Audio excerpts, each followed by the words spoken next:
right here, who was born on Christmas Eve? Steve. Come on. No. Or Christmas Day, it's right on top of it. They just showed it to me. I'm not saying you celebrate Hanukkah or Christmas, I'm not asking that question.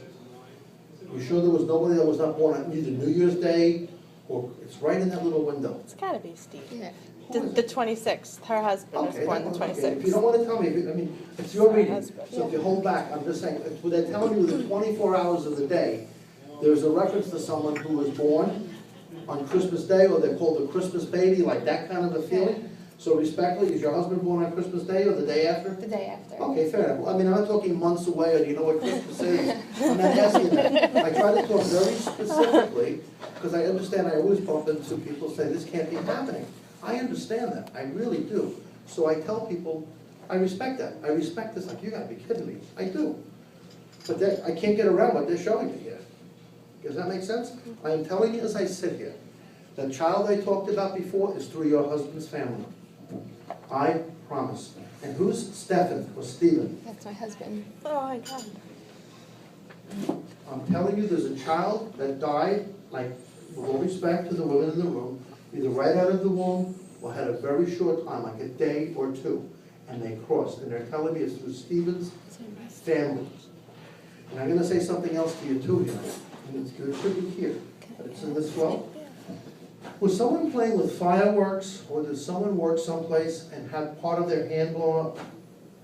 Or have significant injury as a result of fireworks? Who had their hand, part of their finger blown off, or had part of their hand destroyed? Oh yes. Or was born on July 4th itself, but they're telling me it's not just celebrating the holiday coming up in July. It's more significant. Who had the big damage to the hand? It was positive.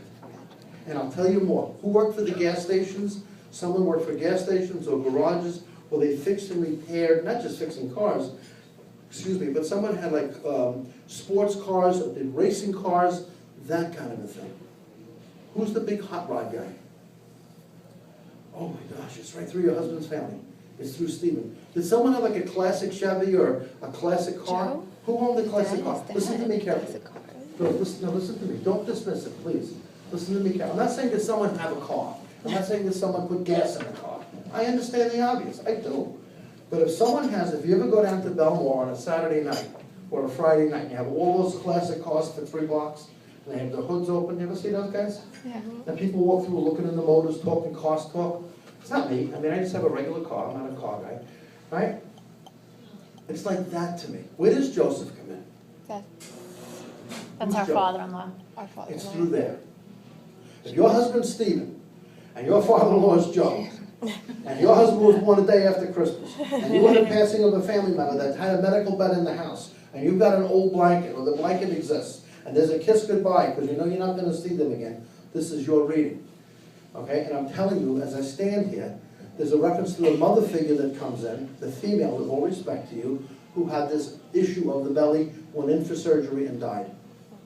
That's all at this table. And they're trying to get your attention through this part about the car. Now go to Joe.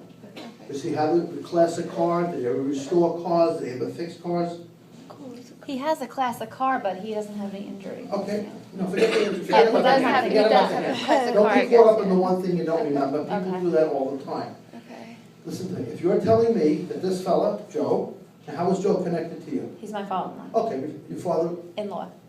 So with all respect to you guys, if your father-in-law Joseph has a classic car, something he puts in the garage, something that is maybe not street used that often, unless the weather's beautiful, and he polishes and puts in special effects and has dice hanging from the mirror, that whole bit, that whole classic feel of the 50s, 60s thing. I'm not talking about a car from 3 years ago that's shiny. I'm talking about a classic car. They want to go there. Does that make sense to you? Yes, but he doesn't, it's just in the driveway. I'll try this one more time. I mean, he doesn't show it at a car show. Listen to me, listen to me, listen to me. I'm coming from a cop place here, okay? If someone said to me, I want you to go to the house on the street that has the classic car sitting in the driveway, Okay. I'm gonna pass the Toyotas, I'll pass the Hondas, I'll pass the Accords, I'll pass the Infinities, and I'll stop at the 55 Chevy, which is the classic car. Okay. They're telling me to identify who they wanna talk about through the car. okay, They'll know that you notice it. Does that make sense? yes.